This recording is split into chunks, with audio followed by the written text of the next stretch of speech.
আক্রোশের কারণটা কি আসলে? গোপালগঞ্জ এটা শুধু কি শেখ হাসিনাই আক্রোশের কারণ বা বঙ্গবন্ধু আক্রোশের কারণ? এত আক্রোশ কেন? যখন আমরা সেনাবাহিনীর আচরণ দেখেছি, যৌথ বাহিনীর আচরণ দেখছি, সেখানেও কি আপনি দেখতে পেয়েছেন কিনা কিছুটা আক্রোশ তাদের মধ্যেও ছিল?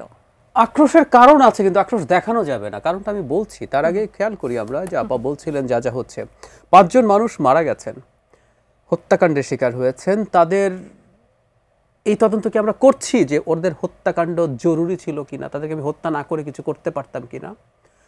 5 জনের ময়না তদন্ত হয়নি, মানে এটা তো আমাদের শেখ হাসিনার বাংলাদেশ মনে হয় যে ময়না তদন্ত তুলে আইন কবর থেকে তুলে আনবে করবেন, মানে শেখ হাসিনার বাংলাদেশে এগুলো হয়। আচ্ছা, আমি এখন যে কথাটা বলতে চেয়েছি, আমার কাছে খুব মর্মান্তিক লাগে 15 বছরে শেখ হাসিনা বাংলাদেশকে যেখানে নিয়ে গেছেন, এরপর জুলাই অগাস্টে যা করেছেন, তারপরও শেখ হাসিনাকে মানুষ সমর্থন করে, গোপালগঞ্জের বিরাট একটা অংশ করে। আমি ব্যক্তিগতভাবে ওই জেলায় গিয়েছিলাম এবং আমি দেখেছি, খুবই মর্মান্তিক। মানে এরকম একটা ভয়ঙ্কর রকম একটা বর্বর মানুষের সমর্থক আমার দেশের মানুষ ভালো লাগে না দেখতে, কিন্তু ওই যে বললাম উনি করেন। তো এখন সমস্যাটা হয়েছে গোপালগঞ্জে প্রথম থেকেই প্রাথমিকভাবে তাদের দিক থেকে অনেক কাজ হয়েছে। আমি 3টা ঘটনা বলবো।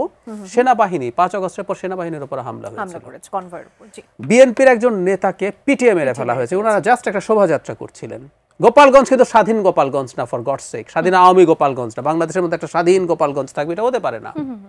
এরপর একবার লিফলেট দিচ্ছিলেন, আওয়ামী লীগের লিফলেট দেওয়া নিয়ে সরকারের বিরোধিতা আছে, যখন লিফলেট একজনকে ধরে নিয়ে আসছে, থানায় হামলা করেছেন, পুলিশের উপর হামলা করেছেন।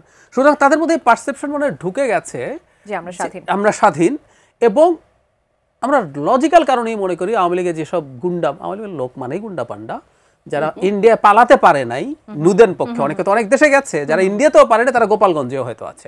আমি যেন শুরু থেকে সরকারকে সমালোচনা করছি, এইসব ক্র্যাকডাউন কারফিউ না।